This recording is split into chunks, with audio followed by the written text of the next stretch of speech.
How you going, everyone? We're going to do a walkthrough of our van today. It's the Jayco Journey Outback 15.48-6. We'll just go through all the annoying things that we came across after handover. A couple of things that were pointed out at handover that we didn't know about.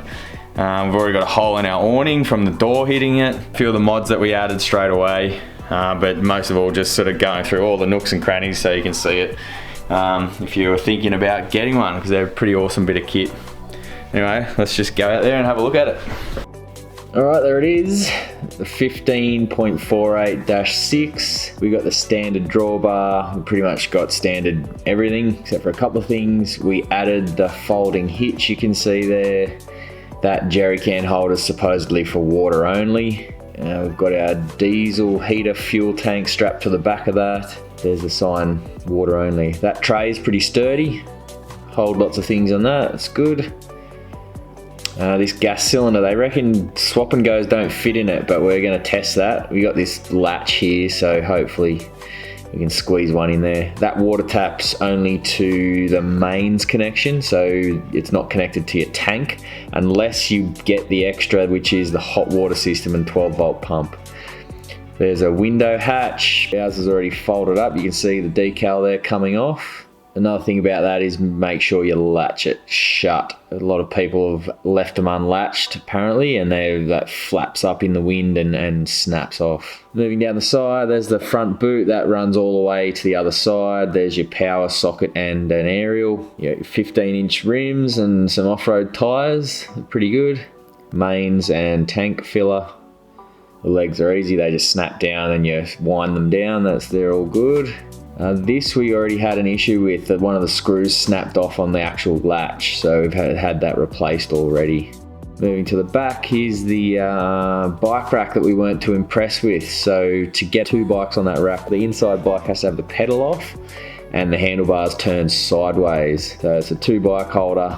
This is what it looks like. So that bike that's closest to the van has the handlebars turned sideways and one of the pedals are off. That's a massive pain in the butt. We may not have bought it had we have known that. We didn't find that out until till handover of the van. So factory installed bike rack. That thing up there is apparently for a camera. Yeah, you can buy a $700 camera to plug into that.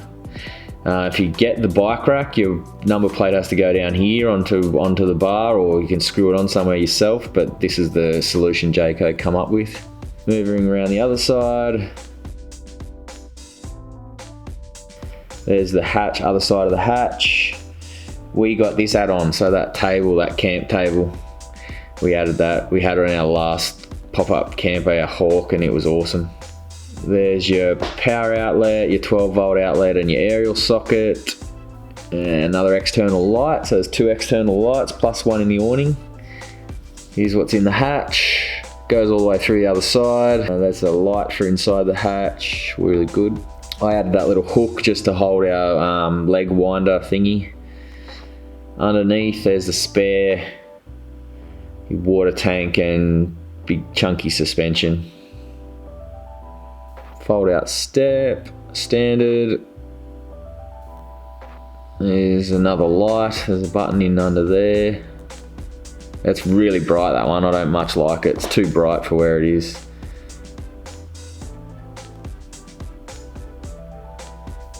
Fly screen separates from the main door. We added this blind, it's a cool little mod. That thing was $7 from Bunnings, and we just had to cut it a bit shorter, like it was too wide. Then you screw the thingies on and away you go. Then it's proper block out, otherwise you get this annoying weird sort of blind that just bunches in the middle. There's your fire extinguisher and your numbers, two bunks. Wide shot of the inside. Different angle. The main thing that annoys me in here is the power points and then the table. So that table's super flimsy. There's your lights for inside and your two outside lights. That's the mount for the table. So it's wobbly as hell. It's flimsy. Aircon unit, apparently it heats, but it's not a very good heater and it only runs off 240 as you'd expect. It's got a really good light on it though. There's a nice light built in. windows open right out. These blinds are cool, but they're very hard to operate one-handed, as you can see. They're nooks at the end of the bed, so the bunks have these as well. They're really handy for storage.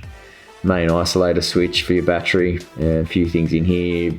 Cigarette socket, aerial point, USBs, a little bit of storage above your bed. Sink, so you got the mains tap is the big one, the other one's a hand pump. Proximity to your pillow, so I've splashed my pillow with washing up water and bits and pieces. Anytime you use that pump, you nearly splash your pillow, so that's a bit annoying. The other thing you'll notice, there's no power points available to you in the kitchen here, which is really annoying. 4-burner gas, range hood, storage, fake drawer. It's kind of handy, but it's also annoying. Full drawer, aircon remote, full drawer, storage. It's a wheel arch one. No, that's the full one, goes all the way to the wall. And there's a power point in there. What's the point of that power point? Grillo, we've never used it. Big drawer, this is awesome. Good one, this one. This is the wheel arch storage, so it's not very deep. This is a good bit of storage. It's really long, so it's the full length. It goes all the way to the wall underneath the couch there. It's a weird little nook, and the main isolator you could see there as well. This is the tall cupboard. We've put some big W plastic drawers in there, which have been super handy. So we've got 4 of those. And there's another power point inside there. Microwave, never used it. Fridge, gas, battery, or battery while connected to the car, and 240. Ice bricks, more storage. Kids have a window and lots of storage at the end of their bed. I added that USB port myself because the battery's directly under that bed. But yeah, there's lots of room for kids' toys and bits and pieces. Each bunk has a storage nook like that. And the standard skylight, lockout. This is under the main bed. It's on a gas strut. We've got our diesel heater under there, a toilet, and lots of other bits and pieces. The only annoying thing about this is you can accidentally flick that switch really easy and turn all your power off while you're moving it up and down.